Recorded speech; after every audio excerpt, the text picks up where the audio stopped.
Hey guys, Majeffries here, and welcome to episode 130 of You Don't Win Anything with Kids. Last episode, I can't actually remember what happened, so let's check that quickly. Oh yes, we lost to Ipswich. That's right. Since then, we beat Leyton Orient 1-0 with a goal from Haris Vukic, and now we've got Doncaster at home. And this is when you find out the sort of opposition that you're up against, because so far, we've had MK Dons, but they're a League One team at the moment anyway, as are Leyton Orient. And Ipswich, because it's the Capital One Cup, you don't really get a realistic representation of how your season's going to go. But now we're playing against Doncaster, and they, at the moment, are in the Championship. They might be dropping back into League One, may or may not be, we don't know yet. But even if they do, they'll be yo-yoing between those two divisions, so they're good enough really to play in both. And then you've got teams a bit further down like Chesterfield, who've just come up from League 2, so that'll be a good test for us. See how we handle teams that we were playing with last season. I think we were playing with them last season. They might have actually been in League 1 already. Charlton, that's going to be our first major challenge. Maybe Yeovil as well, because they're in the Championship this season at the moment too. Bolton and Portsmouth. Portsmouth is going to be a very interesting match, because I've always enjoyed playing as Portsmouth and against Portsmouth on these games, so we'll see how that goes. But I am gassing. We're meant to be playing against Doncaster. Let's choose our team. First big team news is we no longer have J. Emmanuel Thomas. He has gone to Reading for £1.5 million. So I think we made a £300,000 loss on him, plus we had to give him £150,000 as part of his contract. So we made a bit of a loss, but I'm not too upset about that, because we get him off the wage bill. And it means we could bring someone else in who's just as good, and it also means we got a space in our squad for another youth player. And that's what matters to me. That's what's important to me, is the opportunity to bring some of our young players through again. Some of the players who wouldn't otherwise have a chance. Anyway, let's pick a team. And I'm delighted to say that Quintaka is in a position where he can actually be selected. So I think I will throw him in goal. And then we'll have Villa at right back, Jones at left back, and then our centre-back partnership, our new centre-back partnership of Cartwright and Howlett Mundle. There we go. Midfield. Well, Delamond is out for the next few weeks with a bit of an injury. But we've got Mantum, so we could put Mantum in the team. Who else shall I put in? I think McConnor. McConnor is fast becoming one of our best centre midfielders. So he's definitely one that I'd like to keep in the team for as long as possible. Advanced midfield, so the two wingers. Well, Beckhold is injured, so I'm going to throw Bobo in on the left. He's almost a ready-made replacement, really. I think Carino on the right as a start-up. See how that goes. And then up front, of course, Morgan on the right and Campbell on the left. And there we go. And then our bench is going to be King. King. Webster, Klotmus, not Saville, Hoyce maybe? No, I think we could just move on to the midfield. Pugliese, there you go, because he can play the same positions as Saville, so that's a good shout. Grant, I saw Thompson, there he is, he'll do. And probably Vukic, because he did score in our last match against Orient. So we'll give this team a chance and see how they get on. Did that register? Nope. Now it has. There we go. Wait for this to load for a second. I'll just grab a drink. That's better. Players to look out for in the Doncaster team: Anthony Pilkington, Rob Jones, Greg Tansey. I would like to know how that SOB got from Stevenage, went up north to Inverness, I want to say. I think it was Inverness. Now he finds his way to Doncaster. I like him. I think he's a good player. Sadly, the Stevenage manager didn't agree with me. Which is a shame, but then it's not my loss. Okay, kick-off. Here we go. This is McConnor's first appearance for us of the season. You can see he's on 94% condition, so I think he was injured or just fatigued, which is why he hasn't appeared for us so far. We got a lot of centre midfielders to choose from at the moment, with Mantum, Delamon, McConnor, McGregor, Douglas Pringle, Aniki. I always miss one out. Who have I missed out? I suppose you can count Saville. Bobo can also play in that position. That was a very good ball from Bobo, and Carino nearly made the most of it. Yeah, as I was saying, we got a lot of centre midfielders, so it's becoming harder and harder to pick a team at the moment. I'm hoping that a couple of our players might get loaned out, just so they can keep up the experience, first team football. That's the ideal scenario for me, because I don't want players sitting around in the reserves who aren't going to get any game time, because that's not helping me in the future anyway. They're just going to end up getting rusty and losing out on their development because of that. So hopefully I can loan out 1 or 2 players. I've got an idea of who I want to loan out, so it's just a question of waiting for that to happen. That was a free kick from Tanti that went just over the bar. Not very threatening, that one. I think Quintaka had that covered. I'm very, very pleased to have Quintaka back in the team. I have missed him. I think the team have missed him. Not a very good kick there from him, though. But overall, his saving is second to none. He's a very, very good keeper. Apart from that. We'll gloss over that. That didn't happen. That was a really, really poor effort of saving that, actually. Yeah. Trust me to say that. I should have waited until after the attack. Wasn't even that good a ball over from Pilkington. Cartwright should have won that easily, and that volley, maybe you could put it down as a good volley, but he seemed to jump straight up in the air when the ball was going to his right. Maybe he just guessed and got it wrong. I don't know. What I do know is we've dropped to 7th place now, whereas we started in 3rd. We have no games in hand. We need to keep winning matches, obviously, to stay on top.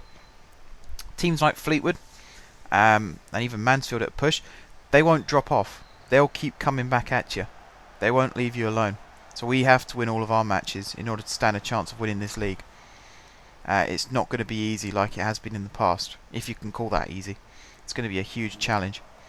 Forcing them into a throw-in there, though, that's a pretty good tactic. Pressuring high up the field. Trying to win the ball back with our strikers. That's a policy that I really do like to adopt. It's a strategy that Newcastle had a couple of years ago, and it seems to have dropped out of their system at the moment. But it's called defending from the front. I think I've mentioned this before. I might mention it in one of my FIFA videos, actually. It's where your strikers are just as good at defending as your midfielders, let's say. So as soon as the opposition defence gets the ball, you're instantly closing them down and trying to win the ball back. You have a very, very high defensive line as well. And it just gives you the opportunity to get the ball back a little bit sooner whilst you've still got all your players forward and can go on a counter-attack. And when it works really well. When it doesn't work very well at all. And it costs you quite dearly. But you can see it's sort of working for us here. We're winning the ball high up. We're making good chances. Jones here with a chance to swing one in. And he does swing one into Campbell. Comes out to Carino. Blocked again. We're making chances for ourselves though. 9 shots already. Only 2 on target as we come up to half time. But the point is we're getting shots in. That's what's important. We're making chances for us. And we do hit half time. No changes I don't think I want to make. Strikers are the ones who are letting us down at the moment. Morgan and Campbell. But they could be marked out of the game at the moment. So yeah, I mean, if they're being marked out of the game, we might have to change our system. Maybe go for the 4-2-3-1 system. Play Bobo through the middle. Bring on Thompson. That's not going to work. Actually, no, that could work. That could work if we put Bobo down the left still. I'm thinking out loud at the moment. Let me have a look at that. Campbell is our letdown player at the moment. So if I swap to this formation, swap Morgan with Campbell, bring on Thompson in that role. He's good in that role. McConnor's also looking a bit tired, so I'm bring on Pugliese. Let's try that out. See how that fits. It's just changing the system. It's giving us a bit of an extra dynamic. It helps us in the midfield move the ball around a little easier. It's not a bad idea. Let's give it a go and see what happens. Right, Bobo on the ball. I'm really, really glad we got him back, actually. I feel very lucky that we got him back, but I'm glad that it happened. We're shifting the ball across the back four, sorry. Not the midfield. Into Mantum. Tidy ball through for Thompson. I think he was trying to lob the keeper there. A little bit ambitious, if you ask me. But, you know, having ambition in a team like this isn't such a bad idea. It's good that they're trying out things, and then they can see what works and what doesn't. Things that do work, they can do again. Things that don't work, they don't have to do again. I'd prefer it if they didn't do it again, if it didn't work. Unless they can find a way of fixing it and making it work, then maybe, yeah, go for it. Jones has to be careful because he's on a booking, but he's done very, very well there to win the ball back for us. And exchanges good passes with Bobo, sends him off down the wing. Good cross into the box. Oh, he's testing the keeper. Morgan maybe could have got a touch on that. Very, very good ball in though. Villa with a chance to deliver from the corner to the near post to Morgan. Back heel for Bobo. What a goal.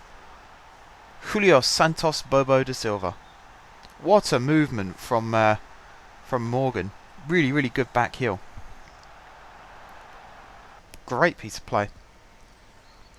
I'd like to say that was planned from Villa, but I'm not 100% sure. But that back heel was sublime, and all Bobo had to do was swivel on his left foot and power the shot past the keeper. Very, very good finish, and we're back in this game. Change of system so far seems to be working for us. More pressure on the opposition defence, more pressure all over the pitch, more pressure on their goal. Oh, we're getting away a penalty. Was it Bobo who gave it away? I didn't see whose name came up. Disappointing. Didn't want to see that. But we have got Quintana in goal. I'm not 100% sure what his penalty saving record is, and he's up against Greg Tansey, and Tansey sends him the wrong way. Okay, we were back in the game for 7 minutes. And then it all went pear-shaped again. But it's cool. It's fine. Not a problem. I've got another sub that I'd like to make. I might wait a couple more minutes, and then I'll make that sub. And it should be it's a game-changing sub. Brings a bit more pace into our attacks. And you know, he knows how to whip a ball across as well. And I hope you guys know who I'm talking about. And I'm going to have to bring him on a little bit earlier than I wanted to, because Bobo has picked up an injury. So let's bring on Grant. And I think let's play him down the right, and we'll put Carino down the left. And it's a gamble because Carino's not used to playing down the left. But at this time of the match, we haven't got a sub left midfielder. That's my bad. I probably should have put one in at the start, but I forgot. I just didn't check. So we'll put Carino down the left, Grant down the right, use his pace, try and unlock some more attacking options. Jones on the ball at the moment. Bobo's sort of dropping out of play now with his injury. Although he did well to get on the end of that one, just a poor header back across. I think he was aiming for Jones again. And that was bad from Jones. That was really bad from Jones. Jones is off. Jones is off. What an idiot. What is he thinking? What an idiot. Right. Re-strategized. Move these two in like that. And we're going to bring Grant on still, but we're going to play him down there. And we're going to move these two guys forward. Like that. So, we're now basically playing the square in the centre of the pitch. With, who is it? Manton, Pugliese, Thompson and Carino. Sort of making up that four-sided attack. And then we've got Villa and Jones as wing-backs. Looking to get down the line as much as possible and deliver across to Morgan, who's playing up front on his own. We'll be lucky if we come out of this with a goal, in all honesty. It'd be nice if we could score. And, you know, Thompson there with the chance, blazes it wide. Poor. He could have squared that across the face of goal. And actually, if I'm looking where Doncaster are on the table, they're fourth. They're on the same number of points as us. It's just their goal difference that's better. Excuse me. So, I'm not too upset. It's a loss and it's at home, which is a shame. But I'm not too upset. It could be a lot worse. And we are playing some pretty good stuff. We're moving the ball around quite nicely. So, it could be a hell of a lot worse. Let's just see where this goal kick ends up. From Lainton. Didn't win it there, but we've won it here with Grant. We are actually moving the ball around quite nicely still. See Carino here on the ball. Grant was making the overlapping run, but he's now decided against it. Clipped inside to Mantum.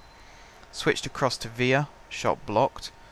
Now the problem is the counter-attack from Doncaster, because we've got nobody in behind our two wing-backs. So if they get in down the lines, we're in a bit of trouble unless somebody comes over. But then I suppose having a block in the middle like we've got, someone can come over quite easily without leaving too much space in the centre. Grant working well down this side. Very well down that side. Forcing a corner? Not quite. I think Carino's actually given away a goal kick, which is not the most ideal of situations, but we've still got 10 minutes left. We've got 10 minutes to make something of this match. We can still come back into this. Not with that throw in though. But we got a second chance with Villa. Dinks it into Cartwright. Trips over. Gets it to Mantum. Oh, unlucky. Straight at the keeper. Frustrating. Well, at least we're still attacking. We've had 17 shots, 7 on target. I think we've actually doubled up since we were down to 10 men. That's a clever ball to Morgan, who hasn't quite set the world on fire since he came in. He's done okay for us. I'm still happy with him. He got the assist in this match, so he's not having a mare. Just not playing as well as I'd hoped. Ball ricocheting around the box there. Again, dangerous. It looked like they dealt with that quite nicely, but dangerous. Villa with the throw to Morgan. Into Thompson.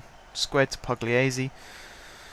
Out to Grant, who's a very long way forward. And again, not a bad little effort.